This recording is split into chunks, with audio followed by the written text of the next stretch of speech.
Rithage Media production.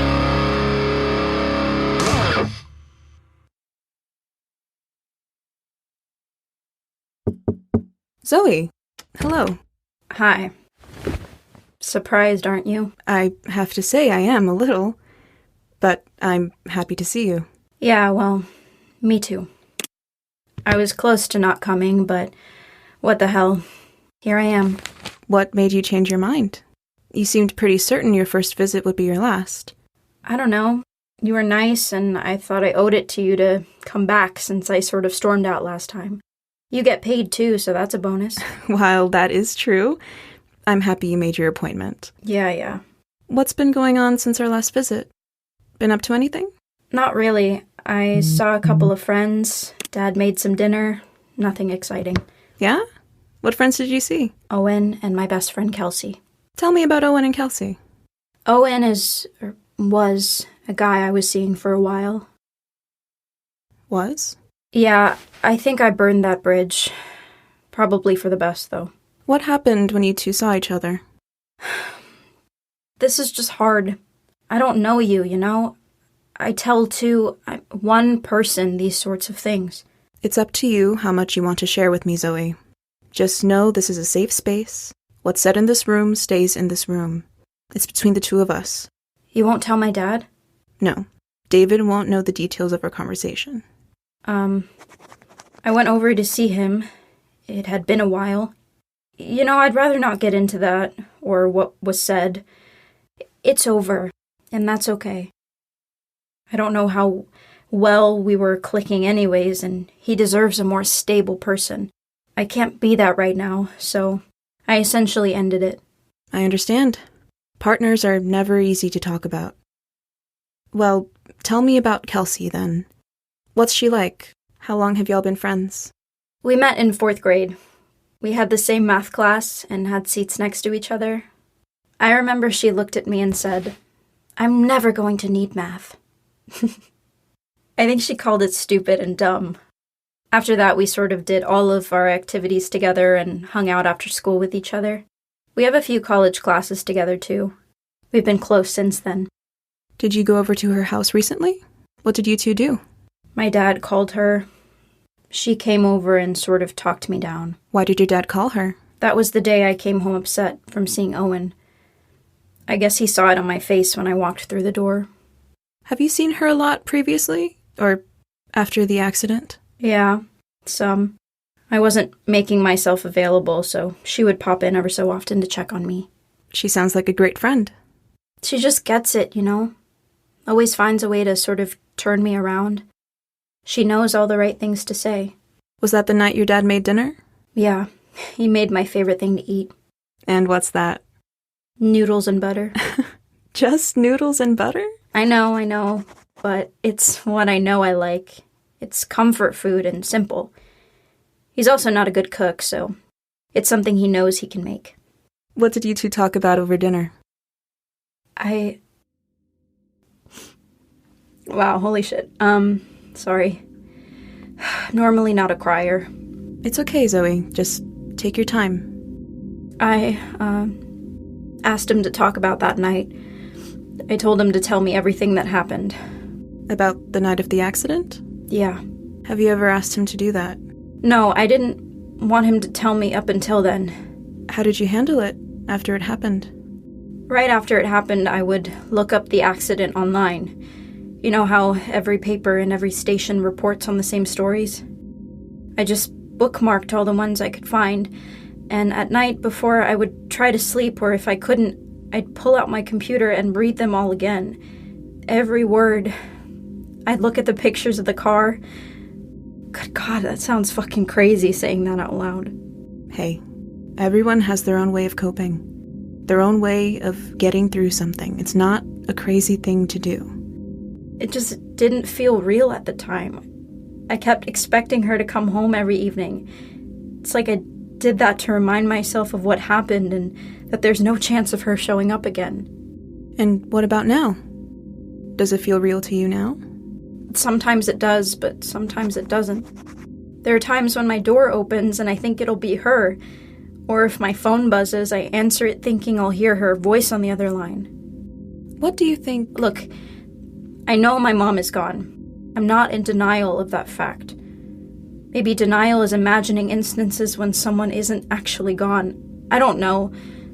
Losing a person you're close to just fucking hurts.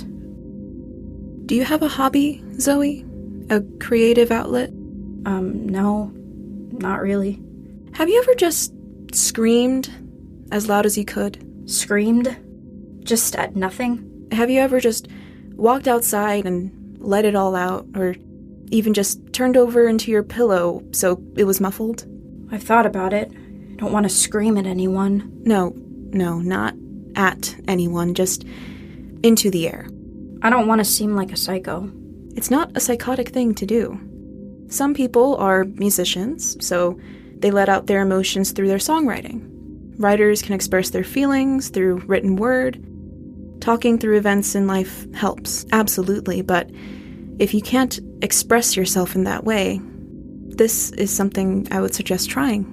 Really? Yes. Give it a shot. Let me know how it goes during our next session. Okay. Maybe just don't go into your backyard and do it, though. Wouldn't want to frighten the neighbors. Good call. Has your dream changed since our last visit? Nothing is different, but I did leave something out last time. And what is that? I just didn't want to seem crazy. Dreams are just dreams. Just like you said. The figure thing that talks to me, it sort of mocks me. What does the figure say? It whispers a lot. Something about staying in the depths. Like wants to pull me under the water, to suffocate me or something. Do you remember what the last thing it said to you was? It said I could never reach it. Something like that. Okay. I want you to monitor that. If it speaks again, try to remember it when you wake up. Write it in a notebook or something. Okay. I can do that. Will I be seeing you next time? I'll think about it. Sure thing. Have a good evening, Zoe. Thanks.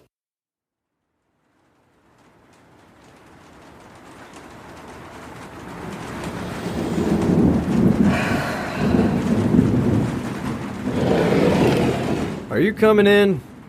Not sure if you noticed, but it's raining. Yeah, just a minute.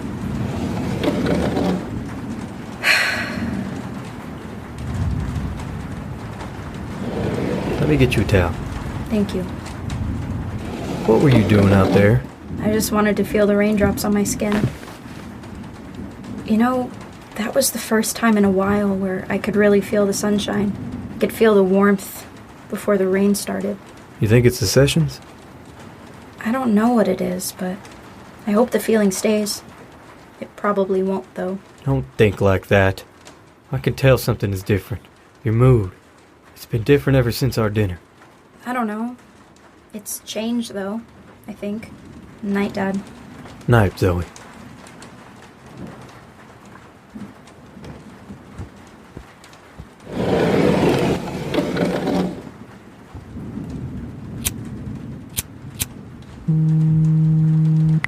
Hey, Liz. How are you? She's improving, I think. I don't know. Told me she can feel things again. You know, she asked me what happened the night of the accident out of nowhere during dinner. I was surprised. But I've noticed something different in her since that night. But how are you doing? What? How are you? I didn't even answer your question, did I? You didn't, but I get it. I guess I'm just so accustomed to answering for her. You know, filling people in on how she's doing. And rightfully so, but I wanted to check in on you. You as in David. Well, thanks. I appreciate it. So... Oh, I'm doing okay. Just getting by at work. Each day gets an ounce easier. I wish you would have taken more time off. I thought keeping busy would take my mind off of things. That tends to just postpone what you're feeling. It bottles up and it'll release sooner or later. I didn't think about it that way. I was hoping that maybe burying it would make it disappear. Unfortunately, that's not how emotions work. Can always count on you to check me. Oh, hold on a sec. Yes, hon? I was just gonna ask you something.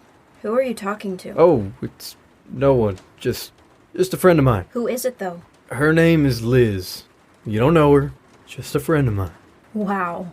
Zoe. That was fast, wasn't it? It's not like that. I wish I could just move on and forget as quickly as you. Hey, did you hear any of that? I did. You should probably go. Yeah, I should. Look, I'm sorry. Talk soon. Be gentle. Bye, Liz. Good night. She's just a friend helping me get through this, Zoe. Sounds like a lot more than just a friend. How would you know? Going outside for calls with some mysterious person? Being secretive? So I take a phone call outside and all of a sudden I don't care about what happened? That's for you to decide. You don't ask about me or how I'm doing. You just stay cooped up in your room when you get home. Because my fucking mother just died. I'm not myself. I can't just find a new person and be over this. I'm not over it. You don't have the right to accuse me of that. She's a work friend who I've known for years. She could tell I was having a tough time, so we talk from time to time. Whatever. You know who I'd love to talk through things with? To share memories of Emma with? My daughter. Well, I'm not in the mood. Especially now. Where are you going? Kelsey's house. Why? Because I don't want to be here. Zoe?